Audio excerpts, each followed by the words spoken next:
What is up, YouTube? My Cowboys family here, bringing you guys the latest update on our very own Dallas Cowboys. And of course, as always, thank you so much for joining us here tonight as we kick off another week of bringing you guys the latest info, news, and updates on our Dallas Cowboys. So of course, hit like, subscribe, hit that notification bell. You can follow us on all social media at MyCowboysFamily. And hop in the Discord. The link for that's in the description box down below. A very special week here at My Cowboys Family. Kicking it off for the Cowboys on 30 this week. Yes, new week, but still kind of the same week, guys. It's a double week, kind of stream boss. Yeah, bringing a few things from last week into this week. Yeah, of course, guys. And when we're talking about this, we got some people representing the board here, but there's also a special 6 years. 6 and beyond, right? 6 years here. We're going for 6. MCF's got 6. We have a few things to touch on there, but first... Yeah, we got to shout out the people that rep the board here on the nightly. And right now, it's the guy who does it. You know why he's here. It's the man Snug X. Second, again, back-to-back in the Cash App, representing it there. Sponsor of the week. Taking that away from guys like Jason Renfro, Marco Sepian, and Skeptical Fan and others.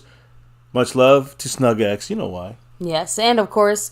Thank you to Mark Hovsepian, the stream boss there, with 51 points. Yes. Much love. You know, he rocks it because he's also in first place on the overall board. Only been live since, a little mini vacation we had with the family. Came back, did like a couple days stream here last week, and now we're trying to go full 7. We probably won't do the whole week this week, but the winner at the end of Sunday will be the champion. Will it be a three-peat from Snug X? Will it be someone new on the board there in the Cash App side? Who will be the sponsor of the week?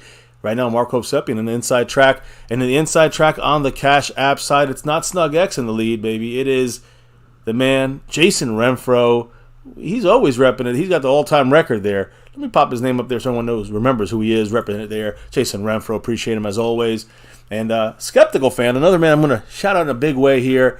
34 gifted memberships. Woo! Jason Renfro has 17 for this month. We truly bow down to these two ballers here. But Skeptical Fan is a big champ in May. That's the first month we had this thing. And he had 24. That's 10 less than this month already. So much extra special love to Skeptical Fan on that route. Of course, that battle is still good till the end of the month.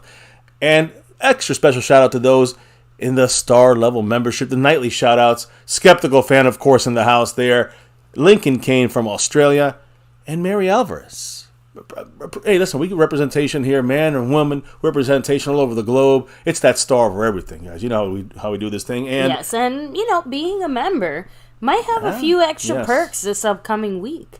If you have been around for a little while, so this might be a little bit familiar to you. But yes, guys, we officially are heading 6, in. Right? Yes, we're turning 6, yeah, so we're heading kindergarten. But yes, just like our Cowboys are going for 6, MCF is going for six years here on MCF, and to celebrate, we do have a special 6-year anniversary raffle that we're going to be doing. It's a jersey raffle, sewn and stitched. You know, it's back in the house, the Mosh specials.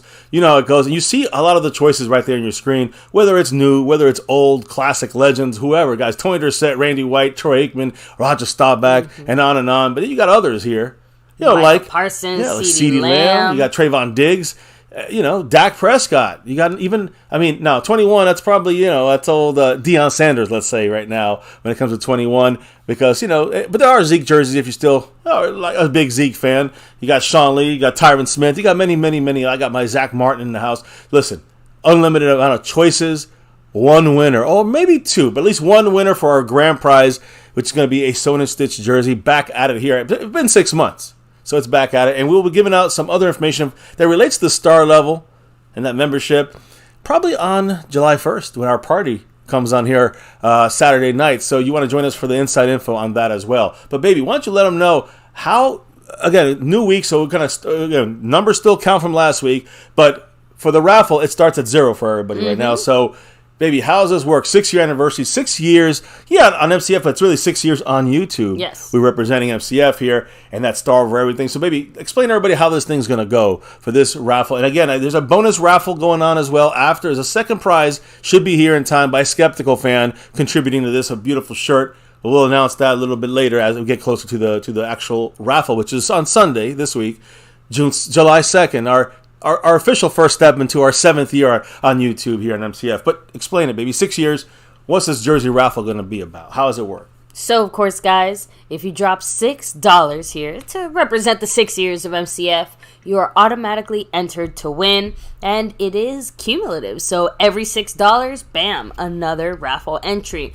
And you keep stacking them. You keep building as many as you want. Unlimited, right? Yep, and we mentioned this before, but we have to say it again. Membership does have its perks. You see it in orange Navy right Blue there. Gets a bonus entry, Silver gets 2, and Star members get 3 bonus entries. I'll say this. If we ever get somebody in the over everything level, that's 5 on it right there. 5 extra bonus entries if you go to that level of the membership. And nobody's been in that yet. That's the only part that hasn't been touched.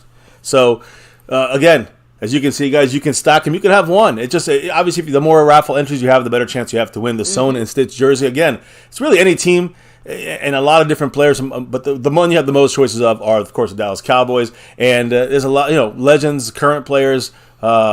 A lot of choices to pick from, guys. So, about 30 different choices to pick from. So get ready for the big winner on that. It's not just the one we give you, the jersey we give you, the player we give you. It's the one you choose out of a good amount of choices, right? Out of the selections that are available. Right. So, and then the second, again, the same raffle, guys. Right after that, we'll have a second place raffle for a fantastic shirt by Skeptical Fan. All right, so we'll get that when it arrives. We'll probably put it on camera, get a picture of it for you guys so you can see what it is. It's on the way. So much love to Skeptical Fan for that, and I hope everybody kind of gets it. Again, if you join the membership, that's a way of also adding. That tally. Towards your bonus entries. And an automatic entry, of course, and beyond, whether if you do sign up for that silver or star membership. Yeah, exactly. I guess if you go to the Navy Blue, you got to drop another one, I get, to make it fair for everyone. That's the basic gist of this, having some fun with that 6 on it. And, we'll see who wins the first raffle we have here, celebrating 6 years on MyCowboysFamily. We're going to see who wins that bonus, that beautiful jersey, sewn and stitched, on Sunday night on our live stream live right here in MCF. Of course, Saturday night we're going to have a party, so you got to be there for that one time only, live stream. So be there, be square. That's the 6-year celebration here as we're basically, finishing our full 6 years on YouTube, entering year 7. Physically in the chat. Live to watch it, right? Oh, one last thing also when it comes to the entry. Now you could be in the membership, but if you didn't enter this raffle, then you don't get anything extra. You have to actually get the 6 in, then you get all the bonus memberships, all the other bonus stuff activates, so to speak. Anyways, exactly. I hope we got it down. Again, there's different ways to drop the love in here, guys. Of course, super chat, the membership. We just said the gifting memberships. Much love to Skeptical Fan once again. But there's also other ways to drop the love here on My Cowboys Family. You can see 4 other ways possibly to do that, right? You have the Cash App, $, My Cowboys Family, the Venmo at My-Cowboys-Family, your regular PayPal link, and last but not least, Streamlabs. Let your comments show up right here on screen. Yeah, you know it, guys. So appreciate everybody. Extra special love this week if you do show the love here on MCF, celebrating 6 years on YouTube. Now, we got to show it again. There it is. So, and there's also the thanks button, too. We never forget that. But the thanks button on any old videos out there, you can always drop love to that way. That does count towards this tally and the raffle. So, as we open this up, baby, who's in the house tonight? Some shout-outs before we kick this. Cowboys in 30, a short stream tonight. Not much news, not much info, but we got some stuff coming up here real soon on some of our video content that we're going to be uploading that's going to relate to some of the topics of tonight. So as I shut my mouth here, and MCW is going to shout out everybody who's in the house tonight. We have Jason Renfro in the house, and yes, I believe our raffle is going to be this Sunday. Yep, July 2nd. Yep, just making sure. No, I just want to be 100% clear. 1,000%, yeah. Right? So, Rolando Rodriguez in the house. Much love all the way from South Texas. Appreciate you, of course. Yeah. And yes, definitely one of those longtime OGs. Yeah, an OG. We got new G's, OGs. Doesn't matter. You guys repping it here. G's. You guys are the family. Appreciate each and every one of you. But Rolando's been here from the old days. Yeah. Thomas Garrett, the superior. Garrett said, still have my Zeke jersey. I'm going to wear it when I go to that Jets-Cowboys game.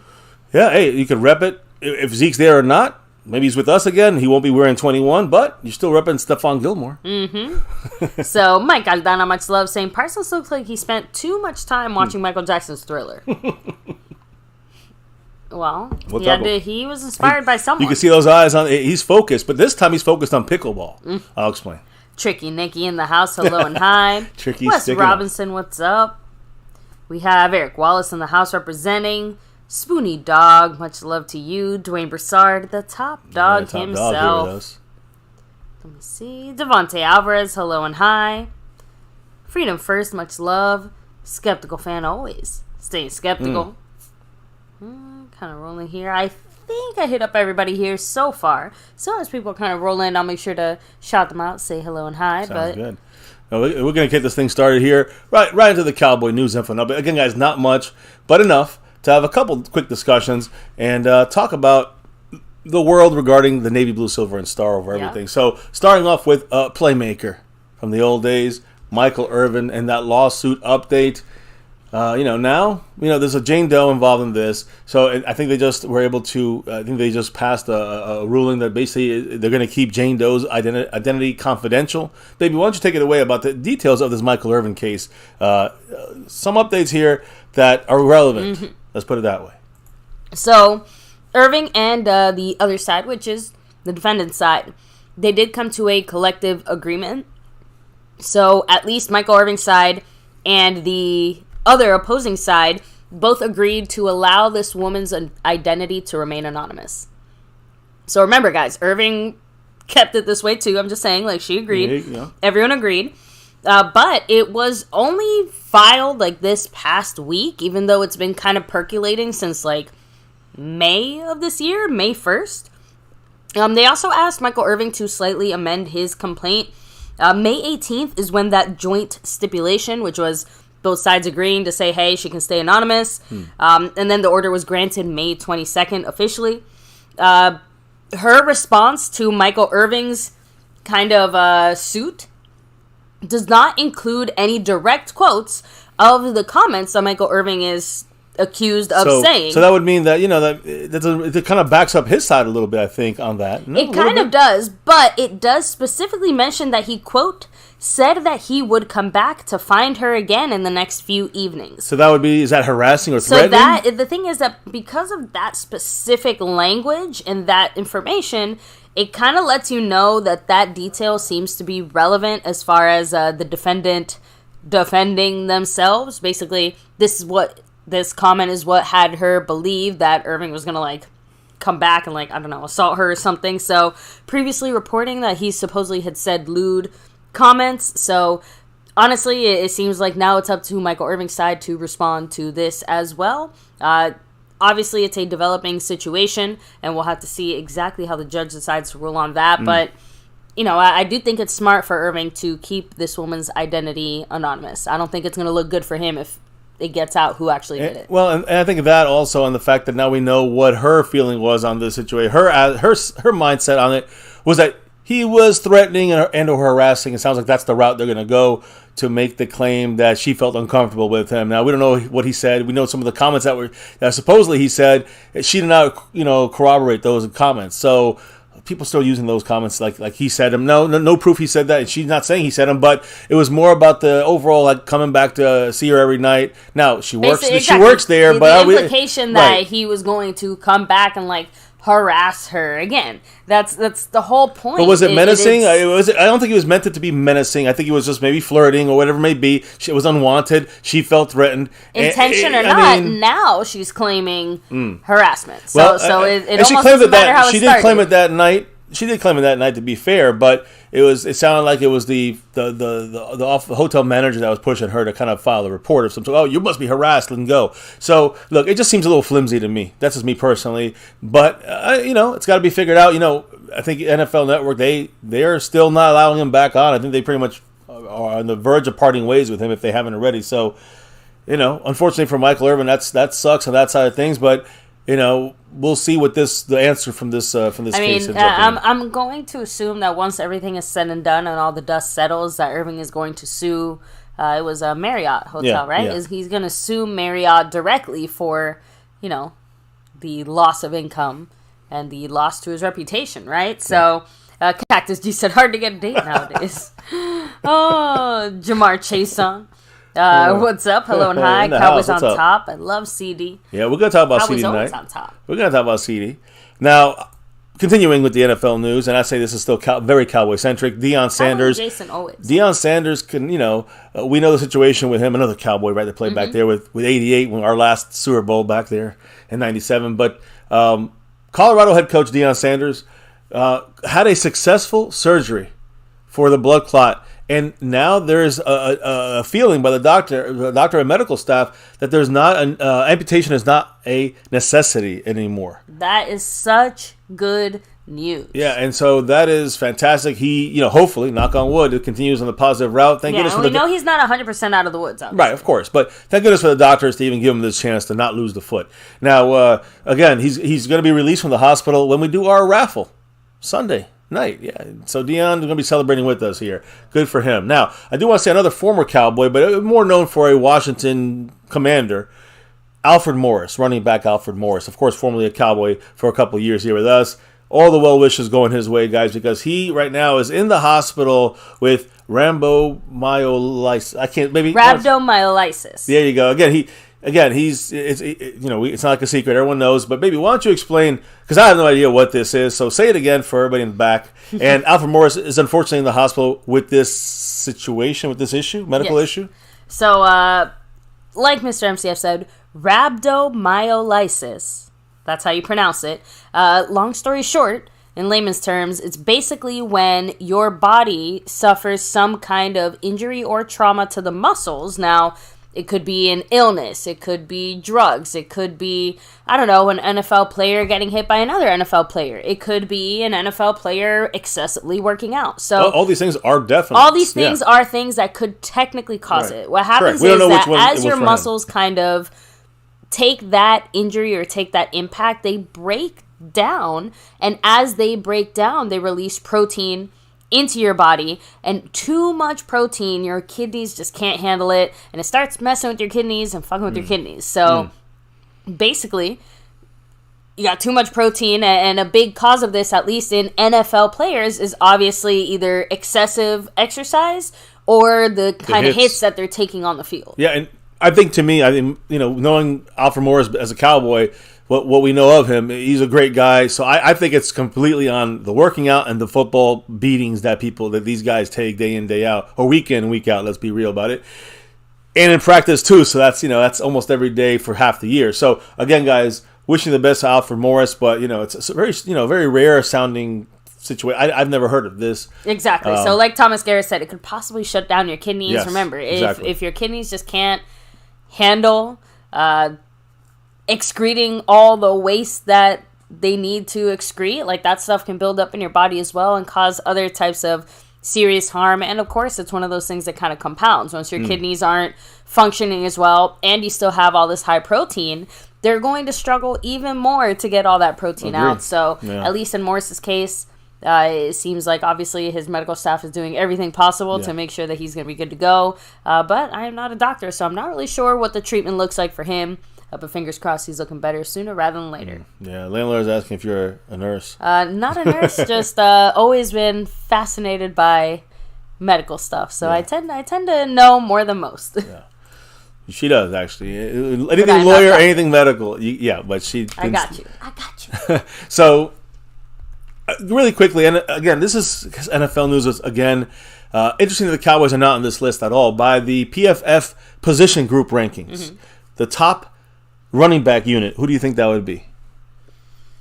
I mean, I would. You're not going to get it. No, but I mean, I hate to say it, but are the Eagles anywhere on there? No. No? Not as a running back unit. It's the San Francisco 49ers. They just said, okay. So I was not going to guess that. But it's interesting that, I guess they're including Deebo Samuel in there with Christian McCaffrey. So the running back unit, they ranked the Niners as the top running back unit in the NFL receiving corps. I guess it wouldn't be Kansas City anymore. Nope. Okay, so I'm just going to guess Kansas City because I'm guessing I'm wrong. Okay. Cincinnati Bengals. It makes somewhat sense there. Offensive line. And they're giving that to the Eagles. I was just about to say, I'm like, it's got to be the Eagles. The Eagles are all Pro Bowlers last year. Now, defensive line. It better be either us or, I guess maybe the Commanders, or I guess 49ers. I guess the 49ers. The Eagles. What? They're saying the Eagles own the trenches here. Offensive line, defensive line. Remember, I mean, and again, we'll get into this in a second, but that's a good, you mentioned two teams like the Cowboys and the Niners that, where are they on that list? Linebacker unit, they actually put the Niners there with Fred Warner, and I'm just saying, he's fantastic. I was going to say, at least that one feels a little more justified. But is it really, look, you can make a case for a lot of these spots, but the last spot is secondary, and they're giving it to the Jets. Which, Sauce Gardner and that hype about him, which he's great. Obviously, have not watched the second-year guy, but the point is, I'm thinking not just corners. I'm thinking corners and safeties. That's defensive backs, right? That's your secondary. We have 3 high-level safeties. We have 4 high-level corners right now. That, to me, we should be the best secondary, not just corners, not just safeties, secondary in the NFL. You throw in there Israel Mukuamu at safety, who's playing slot corner at times. That's 8 guys I just named for you, and they could all be major pieces to our defensive secondary puzzle. So, again, I don't know.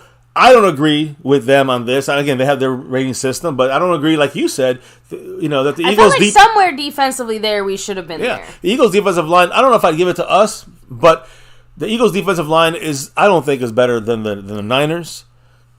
And I think the Cowboys should take the secondary on that. So, if anything, linebackers and maybe the I think that's the one you can make the strongest case for, Niners. just because, like you said, D-line wise, I feel like I would have probably given it to the 49ers. Yeah. And then I probably would have, I guess they would have technically, under this, they would have probably gotten the linebacker unit as well. But I still feel like our secondary probably did a little bit better than the Jets. But like I said, I haven't really been watching the Jets as much. So obviously someone feels the We're same. 4, all I know is the facts. Facts, right? We're basically, 4 deep at corner with, Trayvon Diggs and Stephon Gilmore on the outside. And at the slot, you got Deron Bland, who had an unbelievable season as a rookie, 5 interceptions, 1 away from the whole league leader. And then on top of that, you also have Jordan Lewis coming back. So, that's 4 solid guys there. Then you go to the safeties. Come on. Malik Hooker. Mm-hmm. We got Darren, what's his name? J-Ron Curse. And Donovan Wilson. No, and Donovan Wilson. Sorry, when you said... Donovan Wilson. These 3 guys are the heavy nickel we run out there at times when we run 5 defensive backs, but 3 of them are safeties. That's heavy nickel. And those are the 3 guys there. Dono, J-Ron Curse, and Malik Hooker. So, and like I said, you can even throw in there Israel Mukuamu as being another piece, maybe more used this year by Dan Quinn, even at the slot corner. That's 4 on each side. That's 8 solid defensive backs. I think we can make a case for that. We can make a case for a lot of these, especially on defense. But I agree. I would say even more so when it comes to the secondary. Believe it or not, a group that we kind of ignored in years past, I would say. Now, I do want to say this, and I don't know if anybody's commenting in there, but when it comes to our Cowboys and what can we do to again, this is PFF, so please understand, family, this is a guide. And that's the way I see it. It's a guide. It's not that means we suck on defense. No. I don't care what PFF these says. Aren't prophecies. Yeah, I don't care what PFF says. I mean, it's a guide, but it's not the answer. So, but I will say this. Let's talk a little free agency for a second. And who's out there right now available? I'm going to read some names. I'm going to read a lot of names. Okay. I want you to tell me if there's anything that sticks out. Stop me if you hear anything that really sticks out. But I guess just let me say them all, and then you can tell me what sticks in your head. Okay. Dalvin Cook, DeAndre Hopkins, Carson Wentz, Eli Apple, Julio Jones, Taylor Lewin. That's an offensive tackle there. Will Compton, linebacker. Offensive line, DJ Fluker, Ezekiel Elliott, Jarvis Landry, Marcus Peters, cornerback. Matt Ryan, retired-ish? The Kawan Alexander at linebacker, Kenny Golladay at receiver, Matt Ioannidis at defensive line, Leonard Fournette at running back, Dwayne Smoot, defensive lineman, cornerback Casey Hayward, defensive tackle Ndamukong Suh, edge rusher Carlos Dunlap, linebacker Melvin Ingram, tight end Mercedes Lewis, cornerback Ronald Darby, safety Logan Ryan, offensive tackle George Fant, edge Yannick Ngakoue, safety John Johnson, edge Jadeveon Clowney, linebacker Kyle Van Noy, center Ben Jones, edge Robert Quinn, defensive tackle Shelby Harris, wide receiver T.Y. Hilton, edge Trey Flowers, offensive guard Justin Pugh, cornerback Bryce Callahan, defensive lineman William Golston, tight end Cameron Brate, running back Jerick McKinnon, running back Kendrick Drake, linebacker Miles Jack, running back Melvin Gordon, safety Daron Harmon, wide receiver N'Keal Harry, cornerback Artie Burns, offensive guard Roger Saffold, linebacker Anthony Barr, running back Kareem Hunt, offensive guard Dalton Reisner, linebacker Justin Houston, kicker Robbie Gould, running back Darrell Henderson, kicker Mason Crosby, cornerback Byron Jones. He's still hanging in there, trying to. Offensive guard Gabe Jackson, offensive tackle Eric Fisher, quarterback Terry Bridgewater. Just about 75 names. These are pretty damn good players out there floating around still. It's funny because about right? I mean, that's crazy to me. 12 to 15 of those guys immediately flagged my interest for the Cowboys. Please don't go over that list again. but yeah, immediately quite a handful of them made me go, oh, I like him. Ooh, he'd be a good fit. Ooh, that guy's a pretty decent price. So there are possibilities here. Of course, my personal spidey senses are tingling a little more towards kicker. Well, you heard but I imagine that's going to be a discussion best left for training camp. Yeah, I mean, I think, off this list, you know how I feel. According to the Cowboys. Dalton Reisner, to me, is a guy we should go after at that guard spot. I think everything else we kind of got okay there as far as depth is concerned. I think linebacker is a spot we could look at with someone like Kawan Alexander. Like, why not someone like, I think Melvin Ingram plays the different kind of defensive scheme, but why not someone like Kawan Alexander, who'd be I think it'd be a variable piece there. Kyle Van Noy is more of an off-ball guy. Frank Moyer, yes, your ears are burning. We did just mention Carson Wentz. He's still he's out there hunting right now. Bears, Miles Jack. I know he's injury prone, but he was out there with Jalen Smith. They were drafted together. There, it was like who's better. Jalen Smith's out there, I think.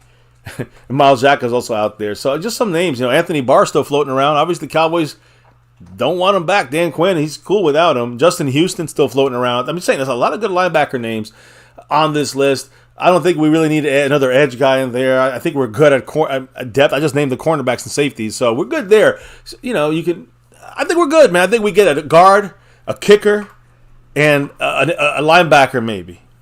I think you have some good quality stuff here out in the free agent market and on the cheap, for the most part, on the cheap. So the Cowboys have over $20 million of money right now to use. They keep about $5 to $7 million throughout the season. So all right, we got 13 left. Get something done, Jerry Jones. Let's go. Training camp's 3.5 weeks away. I think the Cowboys should have their guys signed going into practice. We know they definitely will sign somebody, almost guaranteed, sometime in that first week of training camp. They always do it. They did it last year with Anthony Barr. Did it the year before that with Malik Hooker. They'll do it again this year with somebody else. Anyways, I'll shut up. Well, give me some names in the chat, baby. Jamar, I do have to say, Brett Maher is definitely not goated, unless you're being goated by the other team. Yeah, by the Bucks and the Niners in the playoffs. So Devontae Alvarez saying he'd a better kicker. Landon from Wakanda said, we need a mascot. That's we need a Super Bowl. Much love saying we need a solid kicker, point blank. No doubt. You guys have no idea how happy it makes me to see you. Everyone's on board. Not even necessarily because you agree with me, because honestly, agree or disagree, that's going to happen with Go back everybody. 6 years ago when we started. Everyone was like, "Who cares about kicker?" So, you were the one. I care so much about special teams, and this here, I'm telling you, if the Cowboys do the right thing here, it will win us a game. It would keep us from losing a game for sure. Many games it could help us keep us from losing, which we saw a couple years ago how it hurt us, with some misses here and there, even with not even Maher. We're talking about Zerline at the time. So, anyways, Devontae Alvarez actually said that we need another linebacker because he does not have the biggest trust. That's why I just read off about 5 different linebackers on this list, especially off-ball linebacker types. I think the Cowboys could get a good deal on, and can be a plus into the playoffs again. And I mean into the training camp. But Damone Clark, Jabril Cox, they got one of them got to show up there alongside LVE. You know what I mean? So we'll see. And anytime we do use some Micah Parsons at linebacker. So let me see here. I don't know, just roll it back a little bit. So yeah, actually, quite a few people. Cactus G also said veteran linebacker is all we need. So it's kind of interesting because I haven't heard linebacker brought up too often when we had these discussions, and yet tonight seems to be all about linebacker depth. So I'll have to tuck that feather into my cap for another night. I think a lot of that comes down to, again, with Anthony Barr out there, it's strange the Cowboys are still like, we don't really looking at that linebacker. At least it doesn't seem like it. So whatever it is they didn't like about Anthony Barr, they want to see what they got here first, right? Damone Clark, like I said, Jabril Cox, Devin Harper. These are the guys that the Cowboys want to see where they're at right now. And probably the first week of training camp, you might see Kawan Alexander brought in there. Someone like who I particularly, a couple of guys I like. Justin Houston. Miles Jack type of guy in there. Kyle Van Noy, off-ball linebacker. I'm saying these are guys that could be interesting depth pieces in case Damone Clark's and Jabril Cox's something happens to them, even injury-wise. Knock on wood, nothing. But if they don't show up, they're not able to produce. And the lights come on, then you got some options there, not just a big drop-off. So, anyways, agree there. Wakanda would not want to see Barr back in the building. I think that he's given us everything he could, and it clearly wasn't really working last year. And remember, George Edwards is not with the Cowboys anymore, but he was one of the guys that pushed to bring him in. Interesting that maybe it didn't fit with Dan Quinn's style, and it just didn't work out. And they let George Edwards go, and they're not interested in Anthony Barr. He doesn't fit what Dan Quinn needs on defense. I think that's the key there. Whatever Dan Quinn wants, Anthony Barr doesn't fit that. Justin Houston might, and he knows Justin Houston from the Atlanta Falcon days. And there's a couple other guys on here that could have some vital, some good linebacking left off ball style. Which is where I think I'm looking at. I'm not looking at a Micah pass rusher type. I'm looking at off ball linebacker there, stop the run, depth for Damone Clark, Jabril Cox, or LV if needed. So, anyways, any other comments there before we keep it rolling, baby? Nope, all good. Chiffon Hampton, what's up? Hello and hi, much love. So, and yes, we're always talking about our Cowboys, always. But in this case, we are taking a small commercial break to talk about something a little more personal to us here at MCF, which is, of course, our 6-year anniversary, guys. Woo, hell yeah. Can't believe it, but yes, we have been doing this thing for 6 years now. Talking about our Cowboys all the way back from the Carrot days and beyond. So, but we do have a little extra something special going on this week. Is our special 6-year anniversary jersey raffle. Yes. And if you guys do want a chance to win one yourself, every $6, bam, an entry into the raffle. Every $6 on top of that, bam. Yeah. Additional entries Stack into them the unlimited, and you got bonus entries if you have membership. Say what? If you have navy blue, you get 1 extra entry. Silver gets 2, and star members get 3 bonus entries into the raffle. But to activate that, you got to jump in. So you got a whole week to do this. Sunday will be the raffle. On Saturday night is our one-time only viewing. That's going to be your last chance to add to your entries to try to up your chances to win the sewn and stitched jersey. You got sewn and stitched, the Mosh style, about 30 different jerseys to choose from, new and old. And also remember this: there's going to be a bonus, at least one more bonus prize brought to you by Skeptical Fan, a beautiful shirt related to our Cowboys. You know how it goes. We'll be showing that here and bringing that up soon. But the main prize, of course, is the sewn and stitched jersey. Great quality, a lot of choices, a lot of styles and colors, right, to choose from. good luck to everybody in it. As we just opened up that tonight for the raffle, and of course with the super chat, membership, thanks button, anything related to the Cash App, whatever, it counts towards the entry. It's cumulative, it stacks, it adds, etc., etc. That's right. And again, if you have any questions, just let us know. Yeah, it's pretty simple. Now, let's continue here. I did want to say a quick thing here about our guy Micah Parsons. Micah, he's the ultimate competitor. There's obviously, we all know Micah Parsons. You watch him play, he's dominating. I mean, Niners getting thrown around, Bengals no chance, Bucks, please forget it. Just look, nonstop aggressiveness from Micah. Playing as mainly here as the edge. You see him against Tennessee in one of the videos here, right here, up the middle, coming as a linebacker. That's where I like to see him used. We talked about it yesterday, how he's, the pressure amounts are about, I don't know, more than double when he's at the linebacker spot attacking the quarterback than as an edge rusher.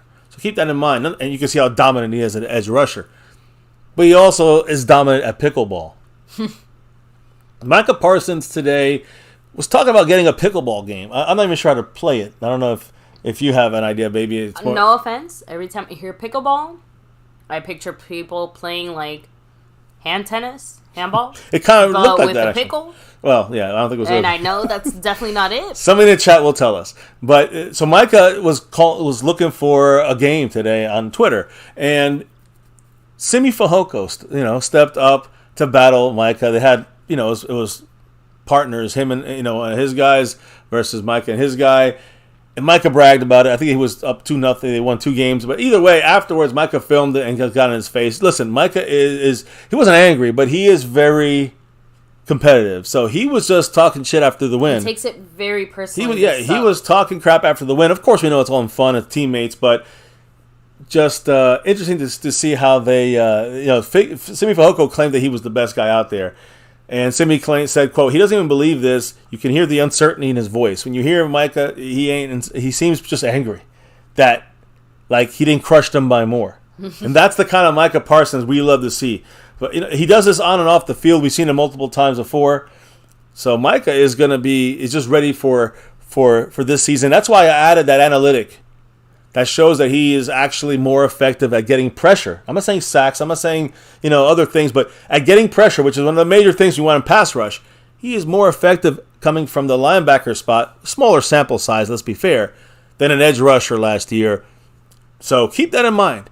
And, that's why you see, yes, he's putting up a little bulk. He's got, not going to go over 255, but that's about 10 more pounds than he was last year. Keeping the velocity, keeping the speed, the quickness, the acceleration, keeping all that stuff. And he's definitely hasn't really lost a step there at all. The key here is Dan Quinn still is pushing the fact that he's still going to use him at linebacker. This may be one of the reasons. Analytically speaking, it makes sense. So, there you go. Micah Parsons, pickleball king right now. So, another guy I want to discuss, just for real quick, not much news today, guys, but Tyler Smith. We talked about him a couple days ago, doing some stuff in his hometown, just close there in Texas. Now the Cowboys, Dallas Cowboy organization, in partnership with Smoothie King, hosted a football camp at the Star today for students from the Boys and Girls Clubs of Collin County. Tyler Smith today, had a chat with the kids, was there for this football camp, and he was also there with Hall of Famer, former Cowboy DeMarcus Ware. Again, remember, they were working. He wasn't working with him; he was working with Von Miller. Yeah. But these defensive guys work with Tyler Smith, and he's learning Tyler Smith from some of the best out there, whether it is a Von Miller or DeMarcus Ware. And they're hanging out. You think they're just hanging out because they're good friends? Maybe, but they're definitely working out too. I can guarantee you this behind the scenes. So DeMarcus Ware getting ready for the Hall of Fame speech coming up in a couple of months, right? A month, I think, actually, a little over a month. He's going to be doing the Hall of Fame game. He's going to be, inducted before the Hall of Fame or after the Hall of Fame game. The point is, he's going to not just be inducted to the Hall of Fame, he's singing the national anthem before the Hall of Fame game. So, again, he's singing it for former Broncos teammate, late Demaryius Thomas. So he's doing this for him. But again, it's incredible, right? DeMarcus Ware doing his thing. I know they spoke. We'll probably bring a little bit more of the details of what they said, specifically Tyler Smith, about the football side of things. We'll be talking about that probably in the next couple of days or so. Just one little addition here on top of not just Tyler Smith and DeMarcus Ware, but former Cowboy safety Danny McCray was also in attendance in this Smoothie King football camp that they held for the kids there at the Star. So good work there for Tyler Smith. Really involved, I will say, this offseason. I know last year, of course, as a rookie, maybe he was more focused on just trying to figure things out. But now, second year, he's definitely a face that you're seeing a lot now, promotion-wise, by the Cowboys. Going out there and a guy who seems a little more quiet, definitely being out there more in the spotlight. And it's good to see Tyler Smith taking on that role for this team on and off the field. I love it. And that's important. He learned from Jason Peters. He learned from Tyron Smith. He's continued to learn from Tyron Smith, but you can see he knows how to handle himself. We love that here in MCF. Now, another thing I love to see, baby, when was the last time we saw this guy? CeeDee Lamb. Do you know the last time where we saw him? Wasn't it in camp, right? Well, it was at the Star. In the mandatory minicamp? Yeah, but you remember what happened to him? He did get a little banged up, if I'm not mistaken. Yep. I can't quite remember what it was. I think it was his leg or something. Yeah. He bumped knees with Israel Mukwamu, who was in coverage with him on a deep pass. Now, a lot of people were like, he didn't participate in any more of the camp. Oh, not camp, but mandatory mini camp, I guess. He didn't participate in any more of the mini camp. Yeah, basically took it easy from then on. Yeah, he had another day and a half to go. They didn't even do much, right? He didn't do anything out there, but everything was like all signs to say he's fine, no worries. The Cowboys weren't worried. Well, we Cowboy fans are worrying all the time, and you wondering, is he going to be all right? Warriors. Well, and for good reason. So, is he going to be starting slow at training camp? Is there going to be, he's going to be kind of held to the side? I don't think so, guys. Today, he, was a video posted out there with trainer Josh Hicks. If that sounds familiar, Josh Hicks is a guy who helped with Ezekiel Elliott and his cutting videos that you see out there from the last couple of years, even this year, I'm sure. Okay. That kind of stuff. You'll hear him grunting. And so the coach, Josh Hicks, out there, he is known as the running back guru. And it's all about, short burst and quickness in small areas. So again, it's about footwork with Josh Hicks. Movement. He's a specialist, a movement specialist. He played with the Purdue Boilermakers, just football wise. But he's a fitness trainer and does all these things. He's the running back guru, and he works his key specialist. He specializes basically in footwork and movement, and that's what you saw today from CeeDee Lamb. He was all out, moving his legs, his knees, and everything. Guys, the update on CeeDee Lamb, he's good to go. Check it out. I mean, look at that movement. Thank goodness. CeeDee Lamb is out there doing this work. He's more than able to participate in training camp. He's not that banging. That was a bruise, what he had, a contusion whatever went on with Israel Mukwamu in the end of the mini camp. So just saying, CeeDee Lamb, this is just from today or yesterday, probably the videos from this week or last week. He's good to go. I'm very happy to hear that, to see this, and looking forward to him in training camp. I don't know if there's any thoughts on this on you, baby. I feel great about it. On this specifically, again, it's just really glad to see that, like you said, it's not like a serious major injury. Yep. He's going to be back. It's all confirmed ready now. to go, good to go, especially considering just how important CeeDee Lamb is to what we're trying to do, right? Yeah, I mean, he's our number one, and he's one of the top 5 this year at receiver. We'll see, but he's up there, CeeDee Lamb. Let me see, Jamar Chason, that's awesome. Happy birthday to you and Jason Peters there. So, Chiffon Hampton, much love to you. Oh, and yes, again, we're definitely not a Raiders channel. That's what you God Plan. I know God Plan. He's he needs a little special help sometimes. It's all right. He can hang here. We'll let him hang here with the real team, the Dallas Cowboys. You know how it goes. So, anyways, that's that side of things. Now, again, guys, like I said, quickie tonight. I mean, 30-minute, 45-minute show. We're wrapping it up here. But I do want to bring up something that we're going to be kind of discussing a lot in the next couple of weeks as we get to training camp, and that's going to be our interceptions in this last 2022 season. The interceptions thrown, again, people are going to say it's all on Dak Prescott. Well, we obviously, if you're somebody who watches any kind of film, you will realize it's obviously not all on Dak Prescott, but who is to blame? Who is the person to hold most responsible, to hold most, and say this is your fault.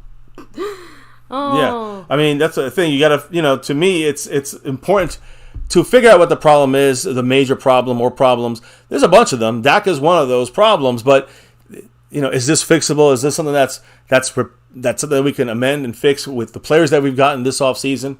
And again, we've discussed this in detail about the players we have. We still got to see it all hit the floor and see when they hit the field. Let's see how they produce together under McCarthy's offense and his game plan. But before we go forward into this, let's look back into 2022 and the interceptions that we saw from Dak Prescott. Now, first and foremost, guys, let me see. Do I have it up here? I guess I don't have it up here yet. But we saw Dak Prescott do great, in that Buccaneer game, in the playoff game, wild card round 1.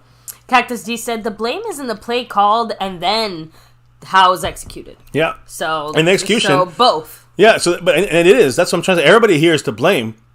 Kellen Moore, McCarthy, the tight ends, the receivers, Dak Prescott. So I'm just saying, like the offensive line blocking. So a lot of blames. But let's focus on this is the good of Dak Prescott, right? We focus on the good here. We try to, but we also try to be real about it. So we want to look. Because so many people think that Dak is fully responsible for all 17 of his interceptions. I'm talking about 15 in the regular season, the 2 in the playoffs. So let's look at the first one that he had in 2022, which was against this same team that he ended their season, Tom Brady and the Buccaneers, right? So you look at that first video, week 1, and Dak here, 3rd and 10, pressure immediately. He throws into triple coverage. Now, Noah Brown is the target. Noah Brown has to come back for the ball. He widens on that. So, let me see if this works a little better here. But you'll see Dak getting pressure from the right side immediately. Terrence Steele. But again, Dak steps up. 3rd and 10. Puts it into a tight window. Should never throw that. But you got to say, how tired were we of seeing 3rd and 10s, though? And that's and that's where it's on. That's where a large blame goes to Kellen Moore, the play calling. The game planning. Why are we not doing... I talked about this multiple times, that first down failure for the Cowboys, one of the worst in the league. I think they're 24th in the league on first down success rate. That's why we're at 3rd and 10. That's why this game is, 6-3, which is, we had, no offense in this game at all. No offense. This killed us here, right? So, and even then, the defense did do a great job in keeping points off the board. But here's the point, guys. When it comes to this interception, Dak escapes the pocket. Still has pressure in his face. Throws off his back foot. On Dak right there, you cannot throw off the back foot. I don't care where he's throwing the ball. That's already going to be not a very accurate pass at times. Throws off the back foot, and what happens to the ball? It floats on him. Floats. So now the ball floats on Dak, and let's throw Dak, and he's definitely not happy, as you can see. But Dak, it floats, he gets picked. Noah Brown, what does he do on this play? Here, it looks like it's all on Dak right now. But look at Noah Brown. He does not come back for that pass. The play is for him to come back. This doesn't seem to be part of Kellen Moore's repertoire when it comes to his play calling or what he wanted to see from the receivers. And also, it's Noah Brown, who probably shouldn't have been starting out there. So, again, who should get most of this blame? When I look at this, guys, and again, there's a lot of... I'm gonna say this right to you guys. You're gonna see a lot of Dak's interceptions when we do this whole thing. A lot of them are 3rd and 17, or 3rd and 12. Why are we always so far behind the sticks? What's going on 1st and 2nd down that we got to do that? Some bad play calling. There's some execution issues. Some bad play calling. So I'm always with the Kellen Moore is the issue always first, but.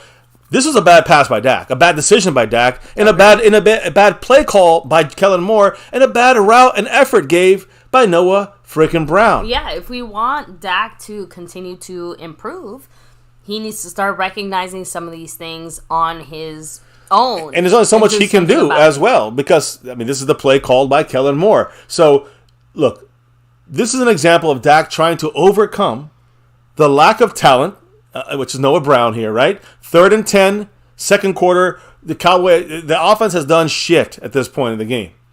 He makes a freaking tight window, dangerous throw. The wide receiver doesn't help him out.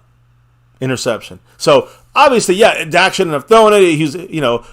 Noah Brown should have made a bigger effort to get to that ball. Kellen Moore, bad play call, putting us behind the sticks 3rd and 10. I know it happens. You got to, but you have to have maybe not as predictable play calling when it's a 3rd and 10. This is what, after this game, the Buccaneers said they did exactly the same thing as last year. We knew every play.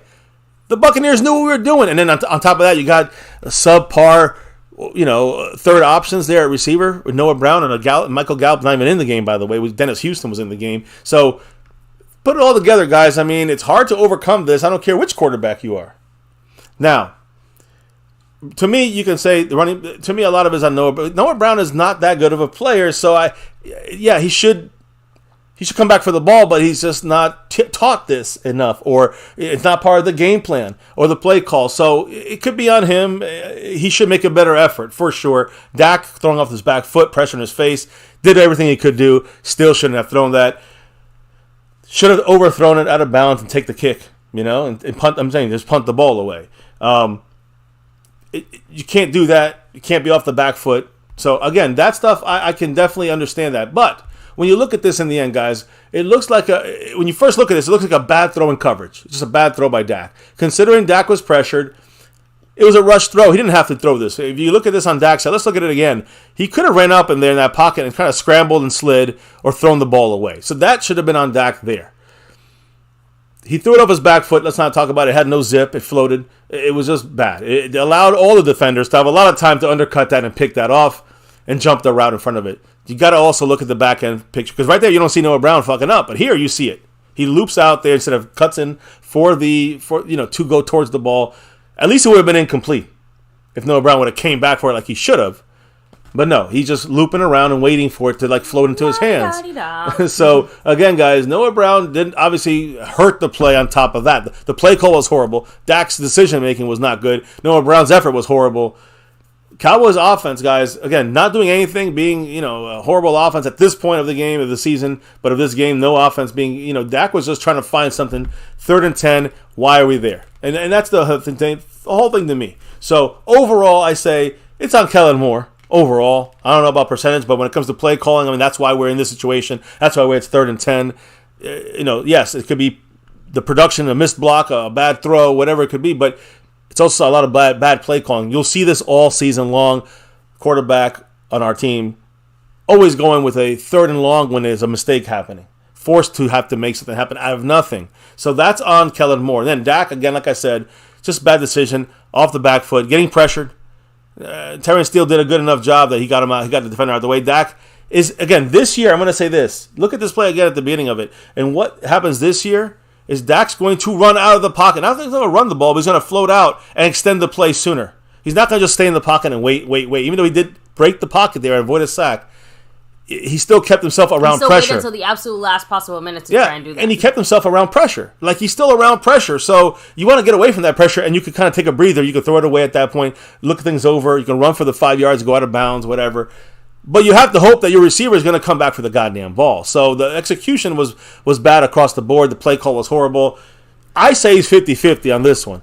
I think it's, Dak gets 50% of the blame. The receiver, Noah Brown gets 50% of the blame. And the overall play call, it caused this to happen, whether it's 1st down, 2nd down, or the play call predictable on 3rd down. The Buccaneers, they said this again after the game. Levante David, we knew it was the exact same plays as last year. We knew every play they were doing.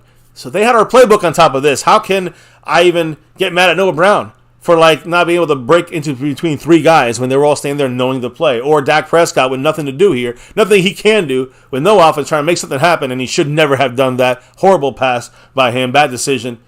But really left with not many decisions when it comes to Dak in these scenarios. So that's where I leave it in your guys' hands. I leave it in your hands too, baby. What do you think? How would you break this one down? And then after that, I want to know what the chat thinks, because this is it for the night, guys. We are rocking out of here. So give us your last 2 cents. Yeah, this one's obviously a little bit more complicated. Mm-hmm. But if you stick to McCarthy's kind of offensive game plan as far as putting Dak first, again, to me, and I hate to steal your usual kind of words and stuff like that, it's all about the speed. Right? You can basically run whatever freaking play you want at this point, as long as it gets out there in 2 seconds.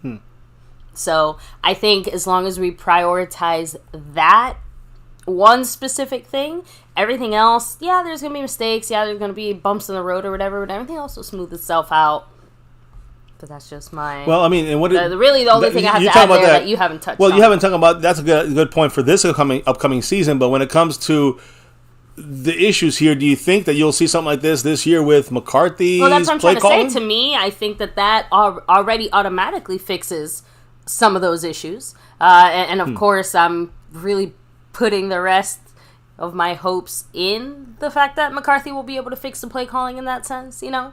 But like I said, even just on a basic bare bones level of keep everything the same, just make it a little faster, that alone, I think, would go miles. I agree. I think breaking the pocket, keep us consistent. I think Dak breaking the pocket here, I think, that would give, he'd be told. Getting hit less, too. Yeah. It's just that one small factor could be the boon that gets us through the season or whatever the heck you want to call it. But I generally do think that it is just small little tweaks that we need to do to kind of get where we want to go. Well, but we're trying to go even beyond that, right? It's not just about, we want a solid season so we can get to the postseason. We want a Super Bowl. I was going to say, that's just the baseline. Now, I also do think that I agree with you, because if Dak rolls out of this play and breaks the pocket here, it's not an interception. I mean, it's probably more of a, going out of bounds or taking sliding forward and just not getting hit and taking 5 or 6 yards and then punting.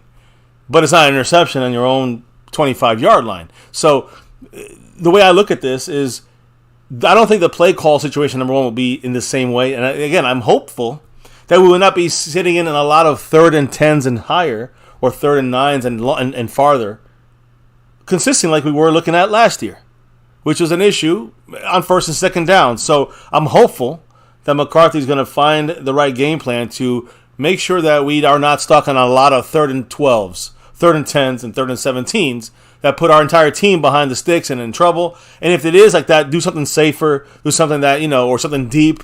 But you develop something that's not predictable, like in this specific play.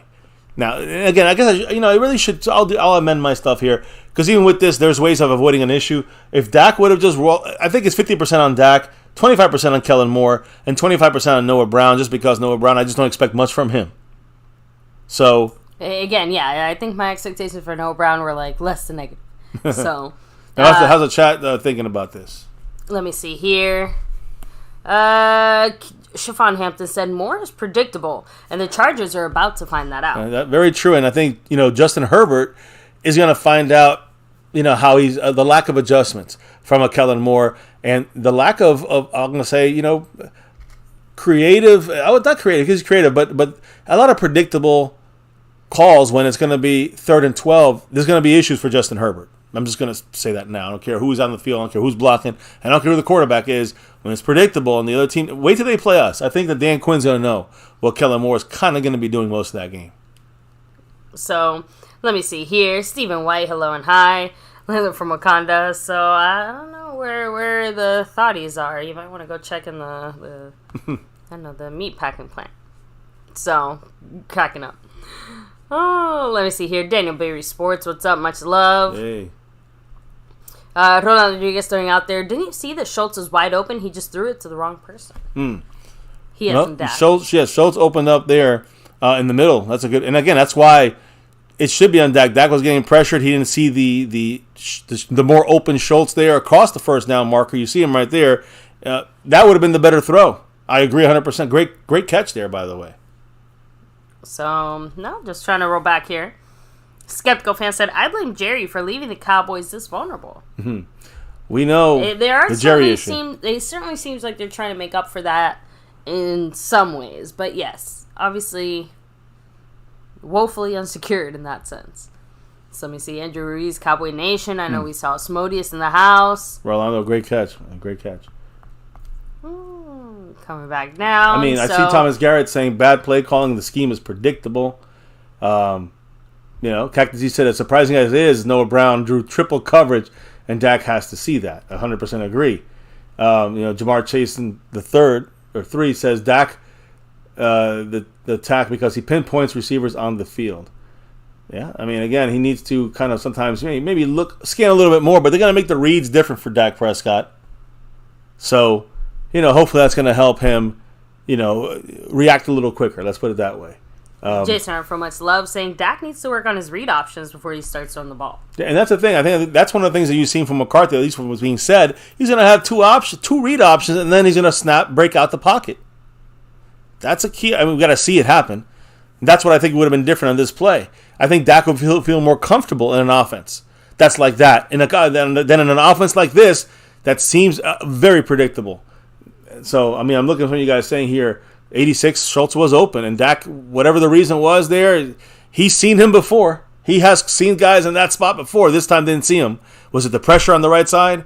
Did Dak already decide to try to attack that Noah Brown spot? I mean, I don't know why. It's triple coverage in that zone there. You don't want to do that. So, that was a bad decision by Dak. Dak gets most of the blame on this one, in my opinion, even with the Kellen Moore play calling, getting us another third down. You'll see this theme throughout the whole thing here. But all of these things are partially the reason why, it hurt the play. There's a lot of blame to go around, but Dak has the ball in his hands here, and Dak cannot make a foolish play like that, even with the bad play call, with the bad route running and all that stuff. So most of this blame, to me, I would vote goes on Dak Prescott. To me, I don't know. There's things though we can definitely there is contributing factors, but we can alleviate that. Still put most of it on Dak on this. We can alleviate all this though by getting a better receiver like Brandon Cooks, taking away this crappy freaking predictable scheme of Kellen Moore, and maybe have Dak only have 2 reads rather than 5 reads. As of now, 2 of those 3 things are already happening, right? We've obviously moved on from Kellen Moore,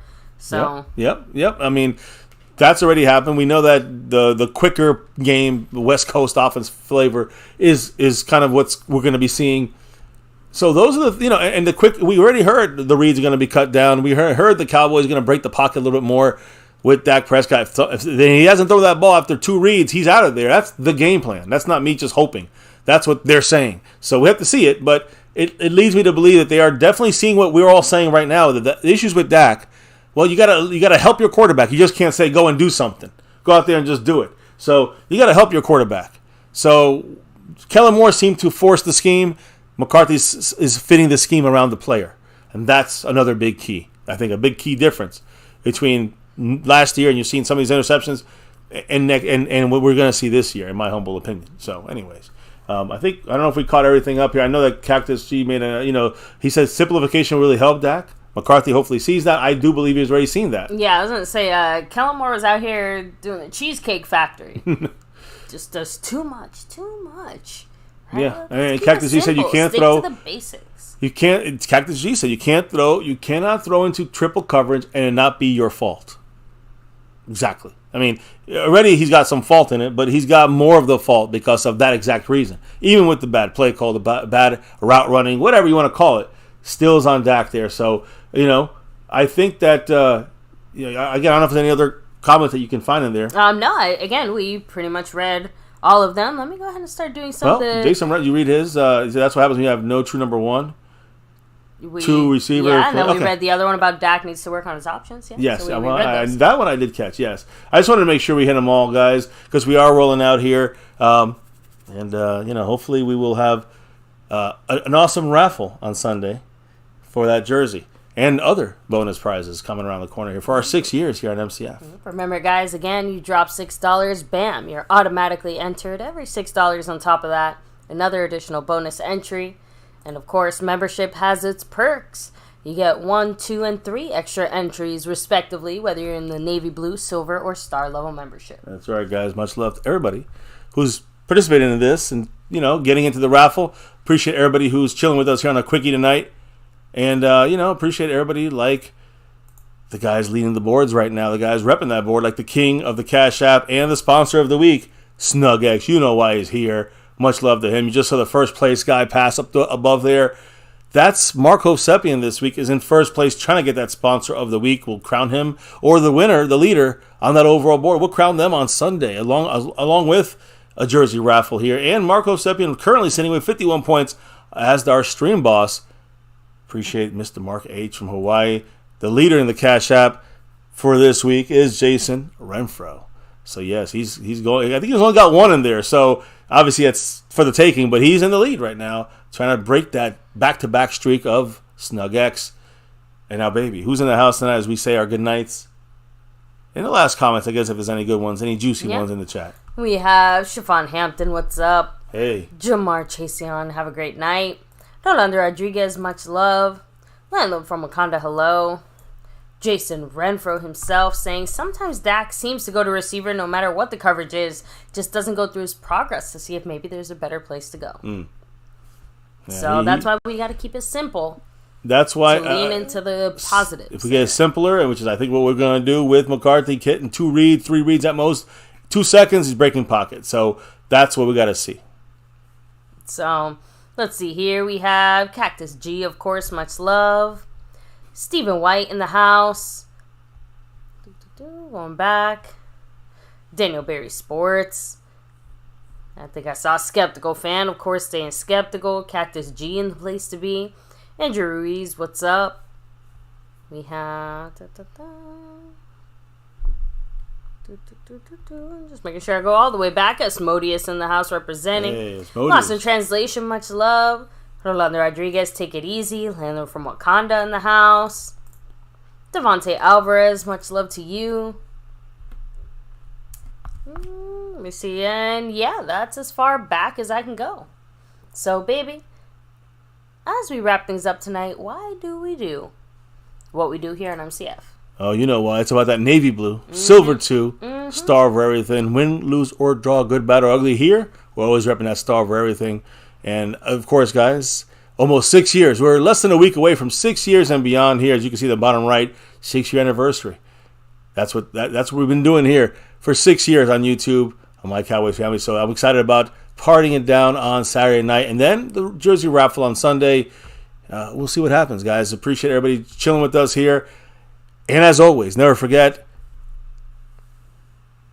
here on My Cowboys Family, here, now, and forever. As always, go Cowboys. Let's get that 6. I said it. That's 6 and beyond. Thank you all for dropping the knowledge in the chat all night long. The back and forth discussion, that's what it's about. I don't think we had any love today, but it's all good. We'll be chilling again tomorrow or the next day, dropping the knowledge and hanging with the family here, as always. And now we must say goodnight. So after, again, it was 30. Now it's really more like 60 plus, not a 30. Either way, you know how we always do this. Before we can drop out of here for the night, I need some permission. Baby, what do we got to do before you get on out and drop out here? We got to drop the beat. Oh, yeah. Beat's been dropped. It's a wrap here on My Cowboys Family. We'll see you back here for another one very, very soon. Much love to everybody hitting that like, subscribe, that notification bell. We're going to have some videos popping up here throughout the week regarding this Dak situation, so make sure you make your thoughts known. We can get to the bottom of this together. Trust me, this is what we're getting ready for in 2023. An improvement of what we've seen a lot of these things last year, right? Offense, defense, whatever it is, special teams. Let's clean it up and let's win that 6 and beyond. Here on the Cowboys Family, another Cowboys chat in 30 this time. We talked about Dak, Ceedee, Micah, and more. A light day of news. Always an interesting discussion with the family. Thank you all once again for rocking it with us here. Repping that star over everything right here on MCF. Right here on My Cowboys Family. Never, ever forget that number one thing right here on My Cowboys Family. Everyone stay safe. We'll see you back here tomorrow for another one. Much love to all. And never, ever forget, go Cowboys!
on the beat.